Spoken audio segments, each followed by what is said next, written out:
नमस्कार मित्रांनो, तुमचं स्वागत आहे माझ्या फॅक्टवरला या चॅनलवर। तरी सर्वांनी व्हिडिओ पूर्ण बघावा। आज मी तुमच्यासाठी घेऊन आलो आहे इयत्ता तिसरीतील शिरीष कुमार हा धडा। चला तर मग आपण व्हिडिओला सुरुवात करूया। त्याचं नाव आहे शिरीष कुमार। पश्चिम खानदेशातील नंदुरबारमधील ही गोष्ट। सकाळी सकाळीच आजीने शिरीषला हाक मारली। शिरीष, इथंच का लाडू वडायला? ती म्हणाली, आजी आज मला शाळेत लवकर जायचं आहे। झेंडा घेऊन आम्ही सारे शाळेतून बाहेर पडू आणि मिरवणूक काढू। आज 9 सप्टेंबर महिना झाला चले जाव चळवळीला। इंग्रज या देशातून जाईल का? आजी म्हणाली, आम्ही त्याला घालवू, त्याच्यासाठी वाटेल ते करू अथवा मरू। आधी आजीला मदत कर, ये लाडू वड। शिरीष हा सर्वांचा लाडका मुलगा होता। शाळेतील त्याचा अभ्यास चांगला होता। तो हस्तलिखित पत्रिकेत लिहायचा, मुलांना जमून खेळ खेळायचा, घरी स्वयंपाकात मदत करायचा, विजेचा दिवा बिघडला तर दुरुस्त करायचा। शिरीषला अशा अनेक गोष्टी करता येत। शिरीष लाडू ओढत बसला। दुसऱ्या दिवशी त्याच्याकडे कसला तरी घरगुती कार्यक्रम होता म्हणून तयारी चालली होती। घड्याळात 11 वाजले होते। ताडकन शिरीष उठला। आजी जातो ग, असे म्हणून तो निघून गेला। शाळेत मुले आली होती। शिरीष येताच सारी त्याच्या भोवती जमली।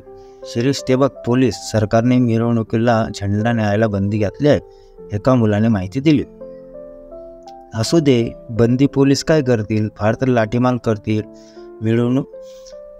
मिरवणूक उधळून लावतील, एवढंच ना। आपण घ्यायचं नाही, आपण देशाचे शूर शिपाई आहोत।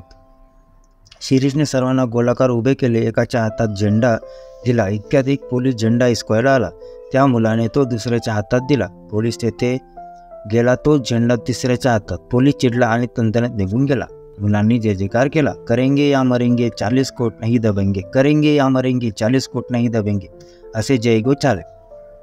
मिरवणूक सुरू झाली। दारातून खिडक्यातून मोठी माणसे लहान मुलांची हिंमत पाहत होती। मिरवणूक मुलींच्या शाळेजवळ आली। वर्गावर्गातून सगळ्या मुली बाहेर आल्या। जयघोष करत त्या मिरवणूक सामील झाल्या। मिरवणूक कोर्टाजवळ आली आणि शिरीषने तेथे भाषण सुरू केले। वकील मंडळी बाहेर येऊन ऐकू लागले। भाषण संपले आणि मिरवणूक पुढे गेली। तेवढ्यात पाठीमागून लाठीमार आणि गोळीबार करत पोलीस आले। मुलांची पांगापांग झाली। काही धीट मुले उभी होती, काही मुली न भिता न पडता गल्लीच्या तोंडाशी उभ्या होत्या। पोलीस तेथे पोहोचले। विजेप्रमाणे शिरीष तेथे आला आणि म्हणाला, आधी आम्हाला मारा, मुलींवर काय गोळ्या झाडता? ही माझी छाती उघडी आहे। अधिकाऱ्याने चिडून गोळी झाडली, पण नियम चुकला, जरा नीट नियम धरा, गोळ्या संपल्या नाहीत ना? शिरीषने विचारले आणि अधिकाऱ्याने जवळून गोळ्या घातल्या। पाठ शिरीष पडला आणि हा कोण? हा लालदास, शिरीषचा प्राणापेक्षाही आवडता मित्र। गोळी लागून तोही पडला। जाडा 8-10 वर्षाचा धनसुखलाल उभा होता, त्यालाही भोसकून ठार करण्यात आले। हा शशीधर आणि हा 8 वर्षाचा घनश्याम, त्यांनाही गोळी लागली। पाणी पाणी, शिरीष सिंह स्वरात म्हणाला। लोकांच्या डोळ्यात पाणी आलं।